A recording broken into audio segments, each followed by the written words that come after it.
What if I told you that sometime during the Cold War, the United States government allegedly sent 12 military personnel on a mission, unlike anything in human history? Not to the moon, not to Mars, but to another star, a planet supposedly located roughly 40 light-years from Earth. A world with two suns.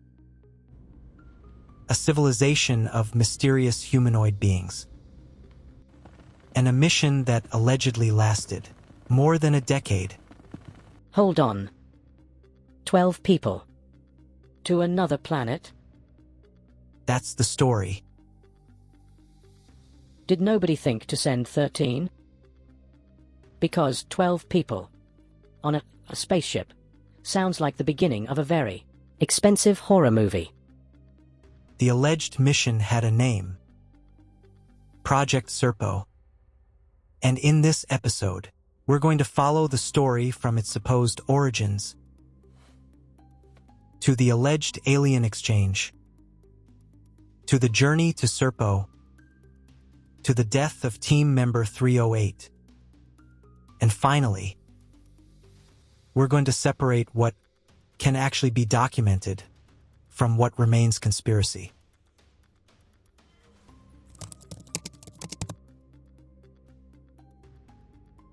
Project Serpo is supposedly the name given to a secret human extraterrestrial exchange program. According to documents and emails circulated beginning in 2005, 12 American military personnel were allegedly selected for an exchange with an extraterrestrial civilization called the Ebens. The destination? Planet called Serpo. The alleged location? The Zeta Reticuli star system. The supposed objective? Study an extraterrestrial civilization from the inside. Their biology, their technology, their society, their planet, their language, their food, their history, and their knowledge. But there's an enormous problem. There is no independently authenticated evidence proving the mission happened. So we're investigating something that might be the greatest secret in human history. Or the greatest UFO story ever invented. Exactly. And that's what makes Serpo fascinating.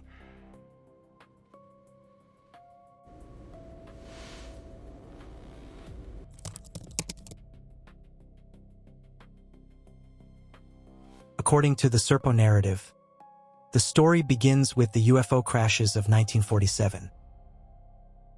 But the Serpo version of Roswell is different from the traditional account. The alleged source claimed there were 2 crash sites in New Mexico. One near Corona, another near Pelona Peak, south of Daddle, New Mexico. One extraterrestrial supposedly survived. The being eventually became known as EBE-1. EBE stood for Extraterrestrial Biological Entity in the terminology used by the story. The alleged survivor was eventually taken into military custody.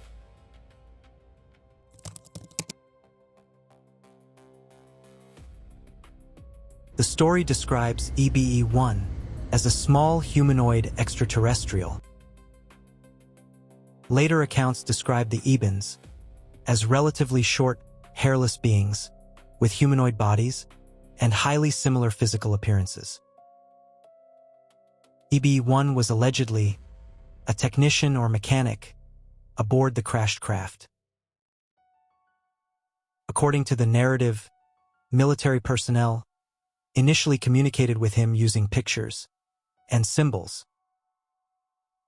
Eventually, communication supposedly became much more sophisticated. So the first extraterrestrial language lesson was basically, "Hello. Hello. Where are you from?" Not Kansas. Apparently, humanity's first interstellar diplomacy began with pictures.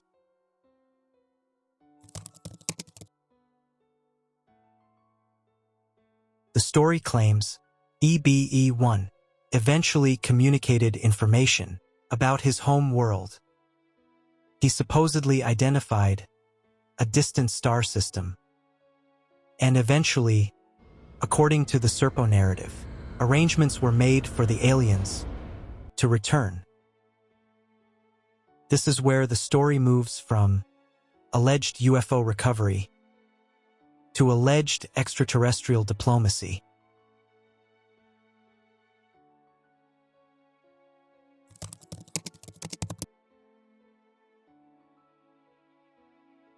According to the anonymous Serpo material, a major meeting occurred in April 1964 near Alamogordo, New Mexico.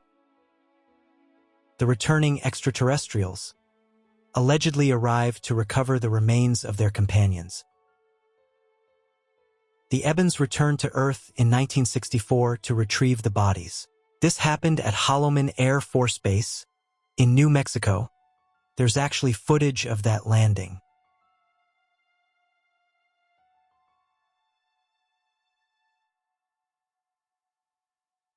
Roger, launch control standby. Current check one down, and then for you, 3 and all right. We're situated here right before the from 1071 Beta Minor. Roger, launch vehicle. Systems checklist proceeding as follows. Ceiling 300. Communication supposedly occurred using a translation device. And something extraordinary was allegedly discussed. An exchange. Humans would travel to their world,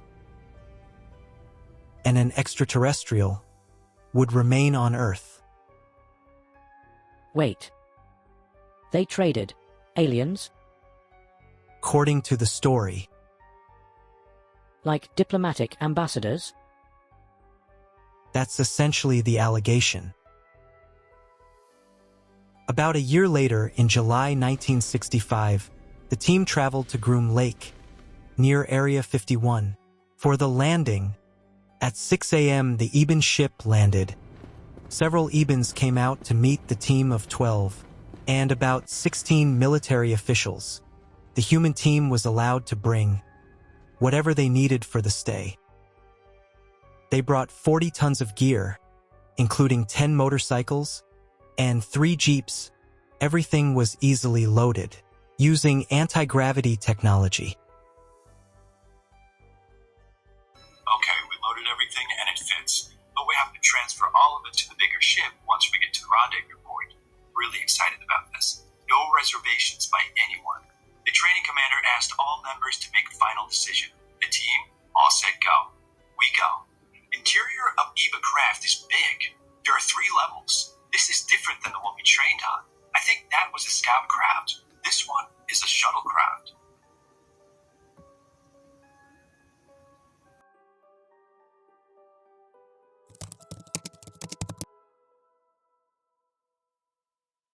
By 1965, according to the story, the exchange program was ready. The United States would provide 12 military personnel. The Ebens would provide transportation and access to their civilization. The mission was supposedly planned for approximately 10 years.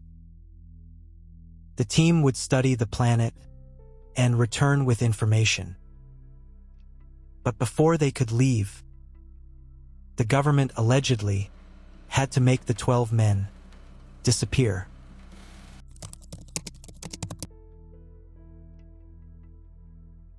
This is where one of the strangest terms in the entire story appears. Sheep dipping.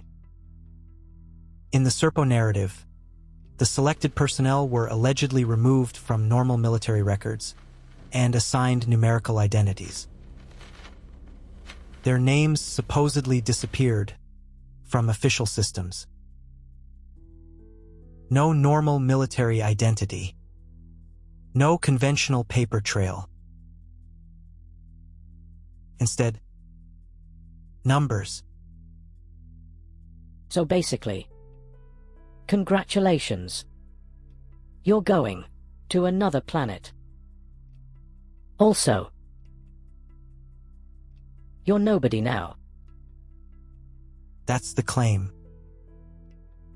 According to the circulating Serpo material, the candidates were deliberately separated from their previous identities.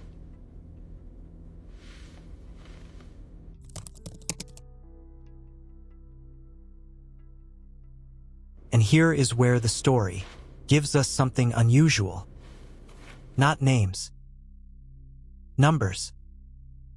The alleged 12 were 102 Team Commander, Colonel McCreever. 203 Assistant Commander. 225 Pilot. 308 Pilot. For 20 Linguist. For 75 Linguist. 518 Biologist. 633 Scientist. 661 Scientist. 700 Doctor. 754 Doctor. 899 Security. These numerical identities appear repeatedly throughout the Serpo releases. I have questions. I knew you would. Why do conspiracy stories always have numbers? Why can't we get Bob from Ohio? Because apparently, Bob from Ohio didn't have the clearance.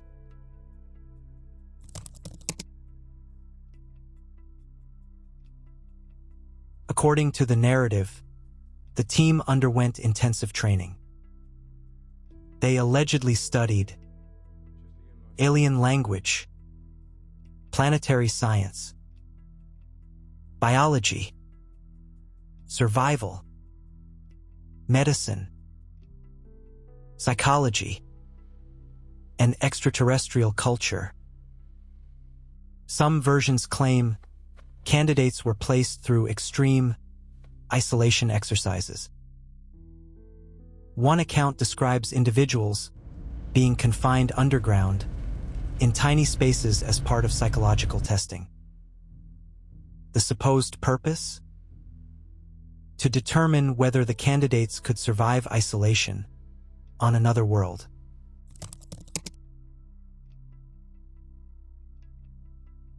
The mission was not supposed to be permanent.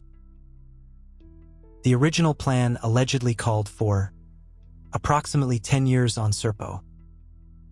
The team would travel there, study the civilization, collect information, communicate with the Ebens, and return. But there was one enormous problem. Distance.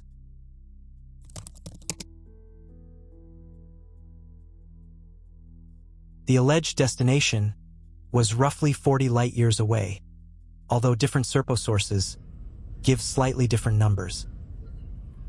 At ordinary human spacecraft speeds, that journey would take an unimaginably long time. But the Serpo story claims the Ebens possess technology capable of making the trip in roughly 9 months to 10 months.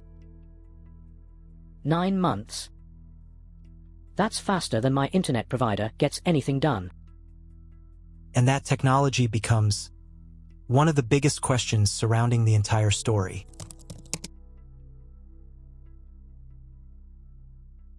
According to the account, the 12 boarded an extraterrestrial craft. Each team member was assigned a small pod, each with a single chair, no seat belts or harnesses Then the doors closed. Earth disappeared behind them. McKeever was surprised that gravity was consistent. He was expecting to be weightless. Then suddenly, he blacked out.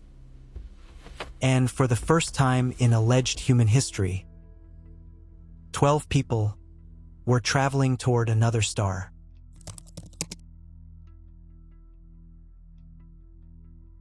The journey was supposedly unlike conventional space travel. The team allegedly experienced artificial gravity and conditions they could survive. The journey was difficult. The human team spent a large part of 9 months sick. They would often become dizzy and sometimes physically ill. During one part of the journey, an Eben gave the humans a cloudy liquid that tasted like chalk and a cookie or a biscuit that had no taste at all. But when they ate it, they felt better almost instantly. After a while, the human team was allowed to move around the ship. We were able to walk around the ship, but it's so large, it's difficult to understand how such a large ship can move so fast. 633 wants to see the engines. Our guide takes 4 of us to the engine room, or whatever they wish to call the room. It contains large, very large metal containers. They are in a circle, with the ends of each pointing into the center. Many pipes or some type of large tubes connects them. In the center of these containers is a copper-colored coil, or something looking like a coil. There's a bright light being shined from a point above into the center of the coil. We hear a very dull hum, but no major loud sounds. 661 thinks it is a negative matter versus positive matter system. The trip reportedly lasted around 9 months. And then, Serpo appeared. 9 months in space, with 11 co-workers. I hope they packed headphones. Apparently, the biggest problem wasn't the co-workers. It was the planet.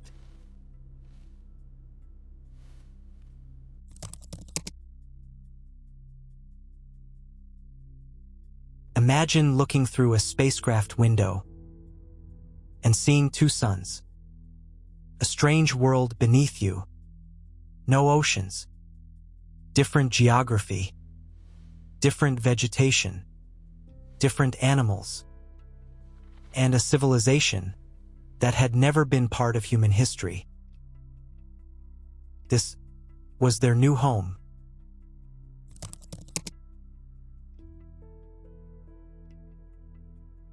When they first arrived, one of the first things they noticed was the heat. They recorded the planet's temperature, 107 degrees Fahrenheit. McKeever described, "It looks like Arizona or New Mexico." The alleged measurements of Serpo are remarkably specific. The planet was supposedly about 7,218 miles in diameter. Surface gravity was reportedly around 9.6 meters per second squared. Almost Earth-like. The planet allegedly had 2 moons, 2 suns, and a rotation period of approximately 43 Earth hours. 43 hours? So one day is basically a weekend. If you think a 24-hour day is exhausting, imagine Monday lasting 43 hours.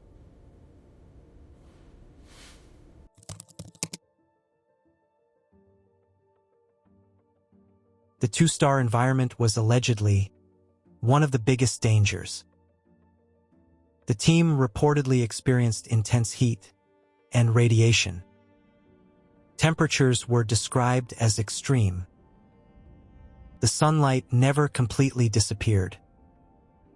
Even during the planet's night, the second star allegedly provided enough illumination to prevent complete darkness.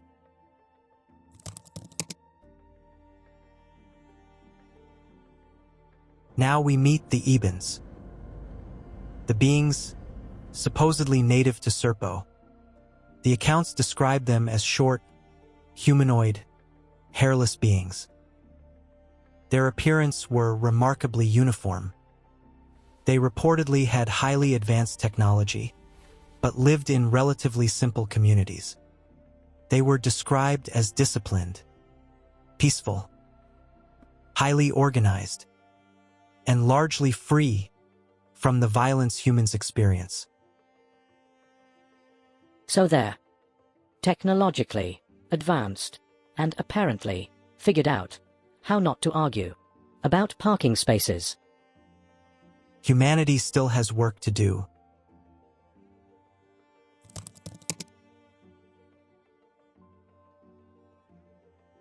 Two individual Ebens become especially important in the story.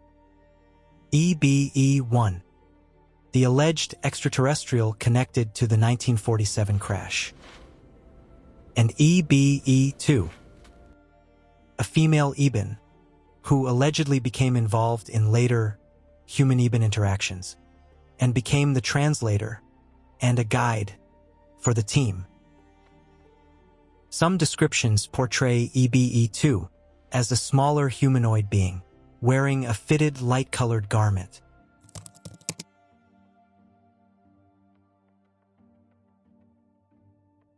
There are only about 650,000 Ebens on the planet who live in small communities. At the center of each community is a large tower, about 300 feet high. On top of the tower is what looks like a mirror. The humans learned that this tower is how Ebens tell time. The homes were small domes that reminded the team of adobe houses. In the southwest, the humans finally arrive at their accommodations.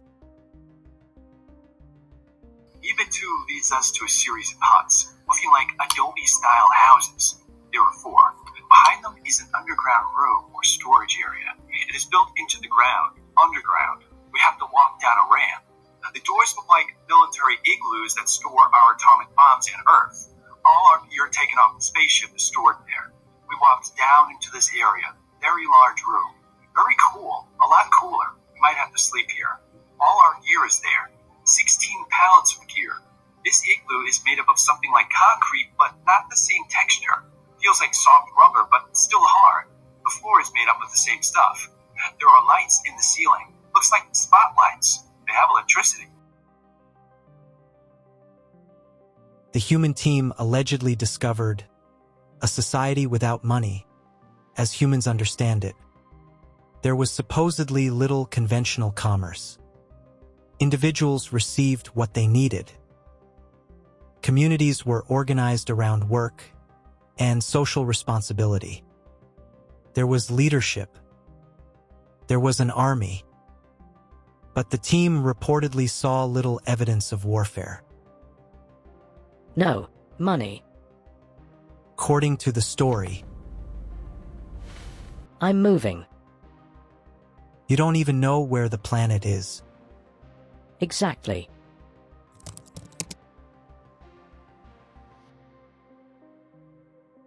The technology is where Project Serpo becomes almost science fiction.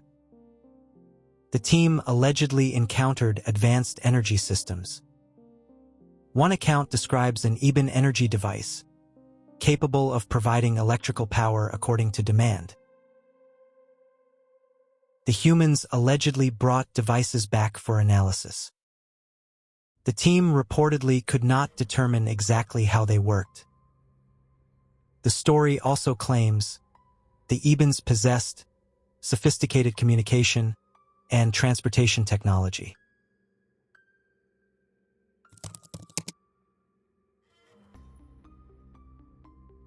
But advanced technology didn't solve a very human problem: food. The team reportedly brought enough supplies to survive for approximately 2 years. But the mission lasted far longer, 13 years. Eventually, the humans had to eat local food, and their bodies struggled to digest it. gastrointestinal problems reportedly became a major issue.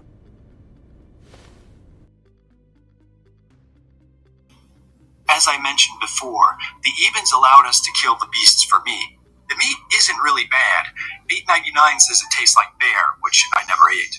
But Ebens look at us very strange when we eat meat. They allow us to do just about anything we want, and eating meat is something we need for the protein. We use the last of our salt and pepper, which does make eating their food more of a challenge. The Ebens don't have anything similar. They do have an herb, as we call it, something like oregano, which they use. It has a tart taste, but we have developed a taste for it. So humanity travels 40 light years and gets defeated by alien vegetables. Apparently.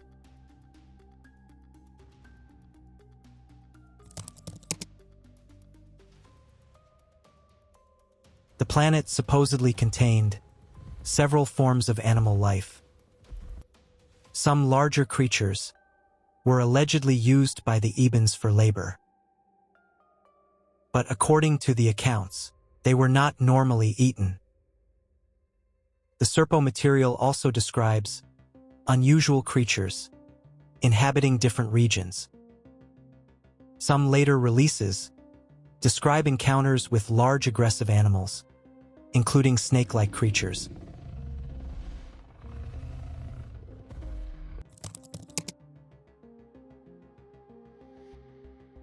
One of the strangest encounters involved Eben children.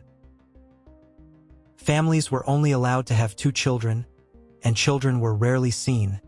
They mature very quickly and are isolated while they're young. The humans attempted to photograph them. The Ebens immediately objected. The children were removed. The humans were reportedly warned not to photograph them again. The reason? The explanation remains unclear. So even on another planet, there are rules about taking pictures of somebody's kids. Apparently, privacy is universal.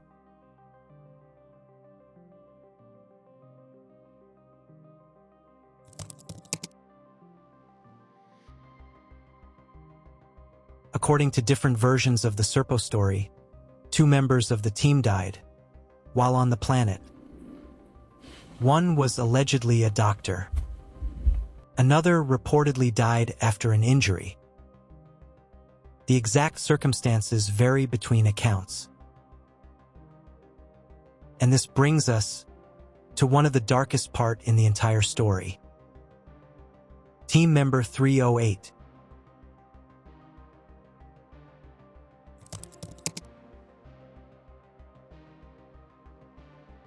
"308 was reportedly one of the team's pilots.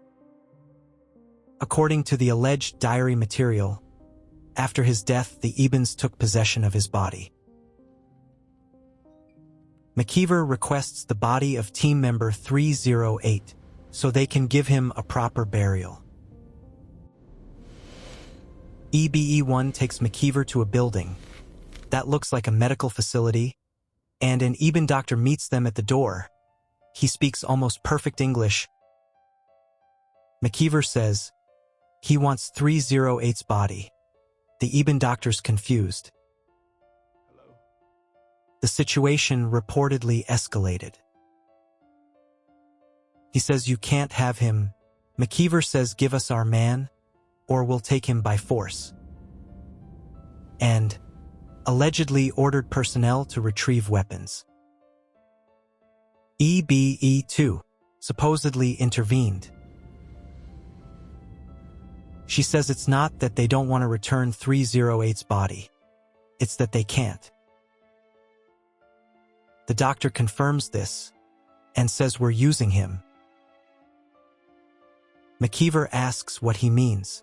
The doctor tells him, well, we're cloning him and using him to create hybrids.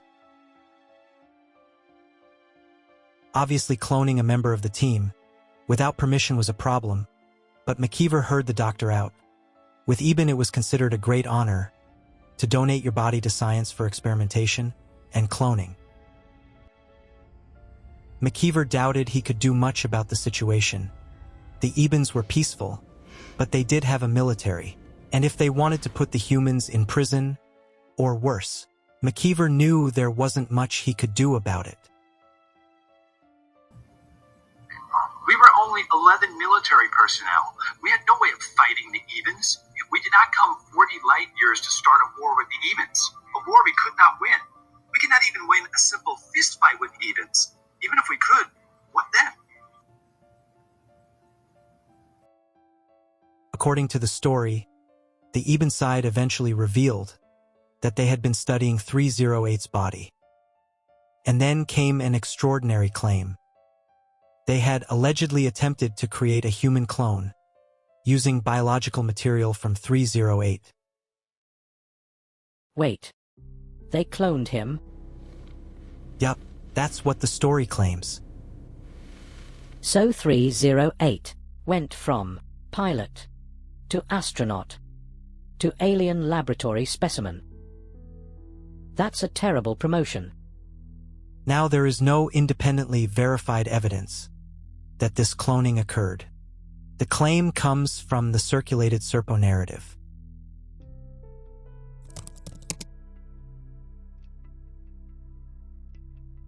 The alleged cloning story raises an even stranger possibility. The Ebens supposedly wanted to understand human biology. So with the help of EBE2, the doctor agreed that 308's body will not be used anymore. The doctor said all of 308's blood, organs, tissue, and everything was used to create new creatures. McKeever wanted to see for himself. In a small anti-gravity aircraft, the human team was flown to a laboratory facility. The inside of the building was completely white. There were a lot of Ebens walking around, all wearing blue clothing. There were rolls of containers looking like glass bathtubs. Inside each bathtub were bodies. I was shocked, as were 700 and 754 bodies. Strange-looking bodies, not human bodies, at least not all of them. We started walking down the space between the tubs. We looked into the tubs. These were hideous-looking creatures. The first creature I see inside the tub looks like a porcupine. It appears to have a tube placed inside of it. The tube leads to a box underneath the tub. The next creature looks like nothing I can compare it to. It has blood-red skin, 2 spots in the middle, beady eyes, no arms or legs. It had a very strange odor. The next creature was human-like, but the skin was white, not skin white, the color white. The skin was wrinkled. The head was large with 2 eyes, 2 ears, and a mouth. The neck was very small. The head looked almost as if it sat on the lower torso. The chest was thin, with large bone-like protrusions. The arms were curled with hands, but no thumbs. The legs were also curled with feet, but only 3 toes. I couldn't look at any more creatures. Next, they went to what the doctor called a growing room. Here they used parts of different species, including parts of the dead human, to create new species. EBA2 said that parts of the blood and other organs are used to mix a substance that's placed inside the bodies. That was all EBA2 could explain in English. They were breathing. They looked like humans, most of them. 2 of the beings on the end looked like humans with dog heads. These beings were not awake. They were either sleeping or drugged. Finally, they arrived at a growing chamber that contained an entity that was created using parts of 308's body. I was shocked. This being, with our teammates' blood and cells, looked like a large Eben, but the hands and legs were similar to humans. How could they have grown this being so quick? Obviously, this is well above our intelligence. I saw all I wanted to see. I told the doctor that we would like to leave. EBA2 saw that I was upset and touched my hand. Instantly, I felt concern. We traveled outside this building, a building that I did not wish to see again. I saw the dark side of this civilization. The Ebens are not the humane civilization we thought they were.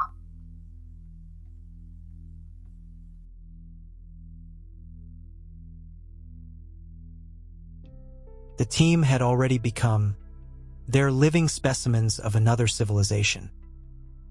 But now the story claims the Ebens had access to human genetic material. According to the account, 308's body became the source of an experiment. Was this scientific research? Was it reproduction? Was it an attempt to understand humanity? Or was the entire story invented? We simply don't know.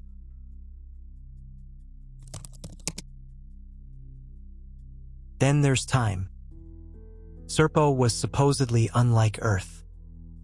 The reported planetary rotation was around 43 hours. One account gives an orbital period of approximately 865 days.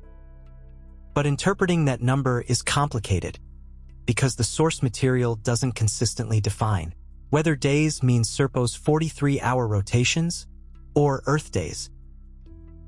So even their calendar can't agree with itself. Welcome to conspiracy research.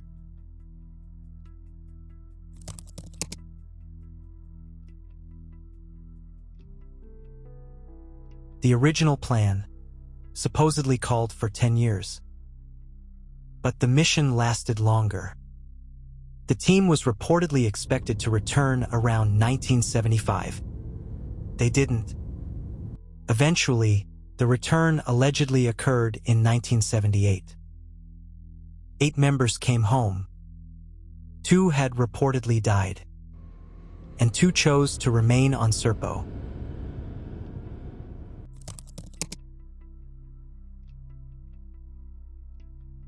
Imagine the moment. After years on another world, Earth, the Nevada desert, human voices, human air, human civilization. But according to the story, the returning team didn't simply go home. They were placed into quarantine, and the debriefing began.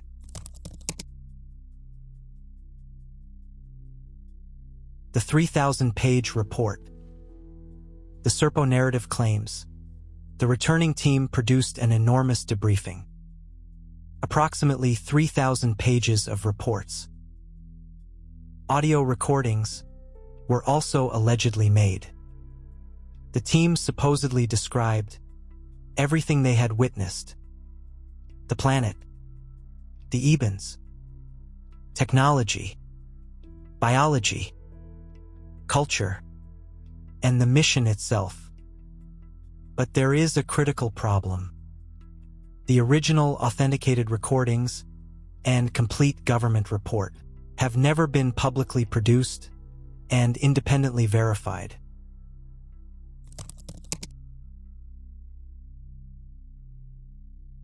And then we arrive at one of the most controversial names connected to Project Serpo. Richard Doty. Doty was a former Air Force Office of Special Investigations officer who became associated with UFO-related intelligence controversies. He later discussed Project Serpo and said he had encountered information concerning it. The story's anonymous source first contacted UFO researcher Victor Martinez in 2005. Doty said he learned of the extraordinary claims through Martinez, and that the story was familiar to him.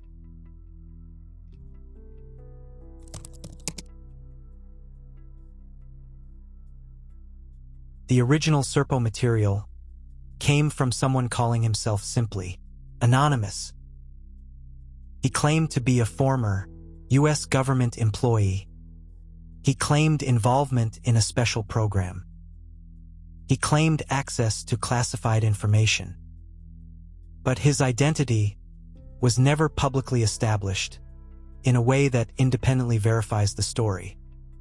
That is a massive problem. Anonymous says he knows the secret. Anonymous won't say who Anonymous is. Anonymous has no documents we can authenticate. You've just summarized the central problem.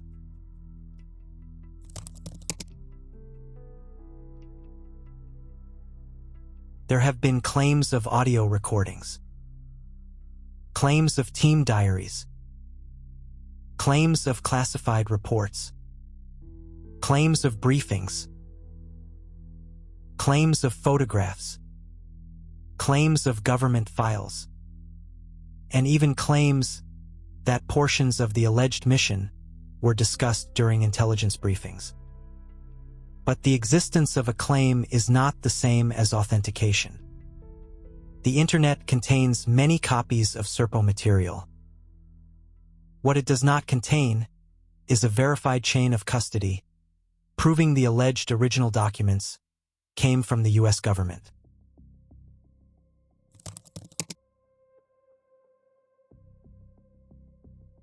The story eventually moved beyond UFO forums and emails. Books were published exploring the alleged mission. One of the best known is Secret Journey to Planet Serpo by Len Kasten, which presents the story through alleged expedition material and diary accounts. There have also been documentaries, podcasts, and YouTube investigations. Project Serpo became part of modern UFO mythology.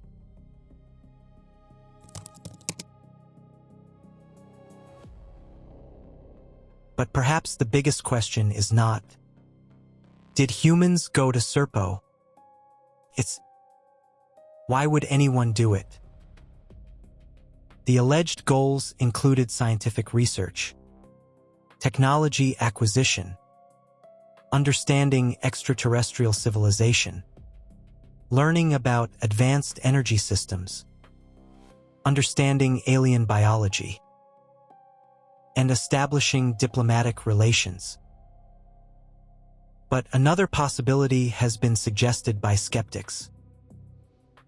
What if the story itself was the operation? What if Project Serpo was not a secret alien exchange, but a piece of intelligence disinformation designed to manipulate UFO researchers?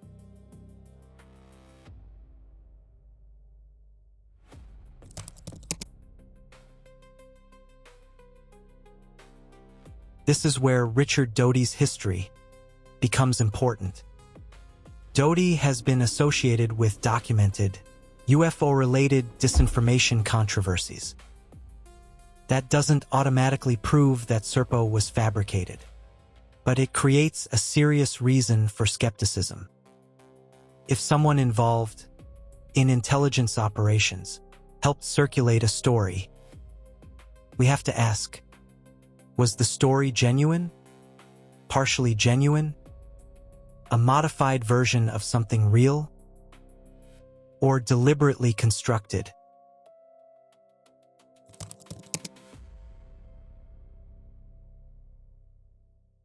Project Serpo contains enormous amounts of detail. Numbers, dates, locations, technical descriptions, alien biology, planetary measurements, team assignments, deaths, medical events, and alleged government involvement. But detail isn't proof. A fictional story can contain thousands of details. The question is whether those details can be independently verified. And so far, the Serpo story has not crossed that threshold.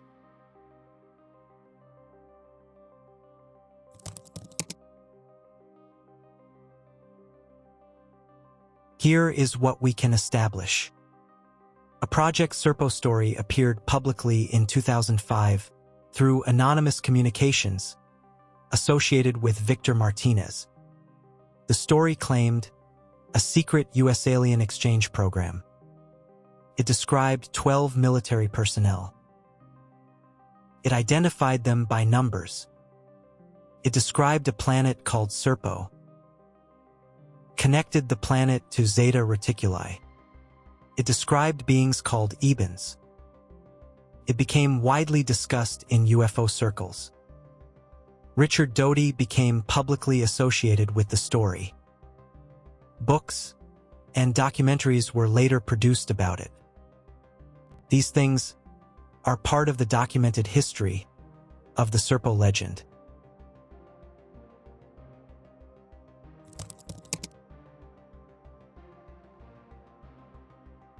But here is what remains unproven. There is no publicly authenticated evidence establishing that 12 humans traveled to another star. There is no independently verified Serpo spacecraft. No confirmed extraterrestrial biological remains. No authenticated 3,000-page government report. No independently verified photographs of the planet. No authenticated recordings of the returning astronauts. No verified evidence that team member 308 was cloned. And no confirmed evidence establishing the Ebens agenda.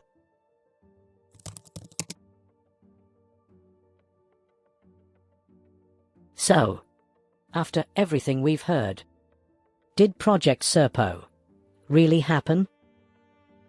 That's the mystery. There are three possibilities. 1, it's almost entirely fictional.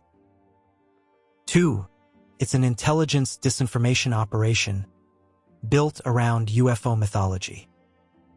Or 3, some fragment of the story originated from something real, and the rest grew around it. But until independent evidence appears, we cannot honestly call Project Serpo history. We can only call it an extraordinary claim.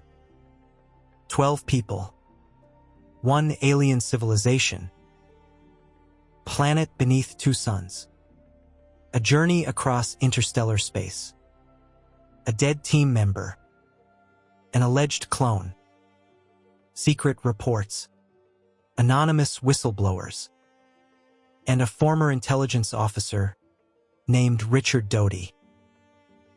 Maybe somewhere in the darkness between the stars, there really is another civilization. Maybe humanity has already met it. Or maybe Project Serpo is something equally fascinating. A story showing us how easily secrecy, government intelligence, UFO mythology, and human imagination can combine into a legend that feels real. And if they really are out there, please tell them I'm available for the exchange program. You wouldn't survive 9 months on the spaceship. Oh, don't you worry. I'll make it. Well, friends, that's all for now. If you enjoyed this episode or learned anything new, then why not hit the like button, share with a friend, subscribe to our channel, and click the notification bell so you won't miss any of our future episodes. We greatly appreciate it. Thanks for watching, and we will see you next time on Project Wake.